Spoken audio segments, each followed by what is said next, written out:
ఆ నియోజకవర్గంలో మళ్లీ మొదటికి వచ్చిన గురువు శిష్యురాలి మధ్య వైరం. పల్నాడు ప్రాంతంలో ఎన్ని నియోజకవర్గాలు ఉన్నా చిలకలూరిపేట నియోజకవర్గం రాజకీయాలు ఎప్పుడూ ప్రత్యేక శైలిని సంతరించుకుంటాయి.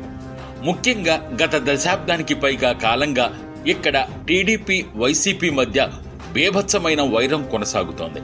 ఆ వైరం కూడా ఎవరి మధ్యనో కాదు, గురువు ప్రత్తిపాటి పుల్లారావు దగ్గర రాజకీయ ఓనమాలు నేర్చుకున్నటువంటి విడుదల రజని గురువుని మించిన నియోజకవర్గ ప్రజల్లో పట్టు నిలుపుకునే ప్రయత్నం నిరంతరం కొనసాగిస్తూనే ఉంది. ఈ నేపథ్యంలోనే 2014లో చిలకలూరిపేట ఎమ్మెల్యేగా గెలిచిన ప్రత్తిపాటి పుల్లారావుపై 2019 ఎలక్షన్స్ లో ఓడించి గురువుకి సవాల్ విసిరింది. ఈ ఎన్నికల్లో ఆమె పుల్లారావు అవినీతి పనులను బయటపెట్టి ప్రజలను తన వైపు బలంగా తిప్పుకోగలిగింది.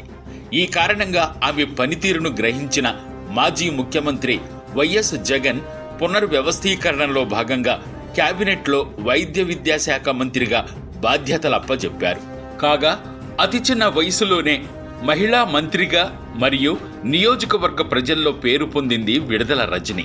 ఆ తర్వాత వివిధ రాజకీయ సమీకరణాల కారణంగా 2024 ఎన్నికల్లో గుంటూరు వెస్ట్ నియోజకవర్గం నుండి పోటీ చేసింది. కానీ ఆ నియోజకవర్గం ఆమెకు కొత్త కావడంతో, ప్రజల్లో సరైన గుర్తింపు రాకపోవడంతో టీడీపీ అభ్యర్థి చేతిలో రజని ఓడిపోయింది.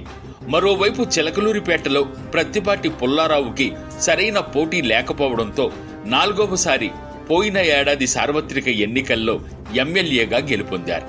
ఇదిలా ఉంటే కలిసొచ్చిన చోటే మళ్లీ తన బలం చూపించాలని విడుదల రజని గుంటూరు వెస్ట్ నియోజకవర్గం నుండి చిలకలూరిపేట నియోజకవర్గానికి షిఫ్ట్ అయ్యి ఇక్కడ నియోజకవర్గ ఇన్ఛార్జిగా బాధ్యతలు చేపట్టి మెల్లమెల్లగా తన బలగాన్ని పెంచుకునే పనిలో పడింది. ఈ క్రమంలోనే ఆమెపై 3-4 కేసులు నమోదైనా లెక్క చెయ్యకుండా ఎమ్మెల్యే పుల్లారావుని తన పనితనాన్ని ఎండగడుతోంది. ఇక పుల్లారావు సైతం రజనీ వైఖరిని పట్టించుకోకుండా ఎమ్మెల్యేగా తన పని తాను చేసుకుపోతున్నారు.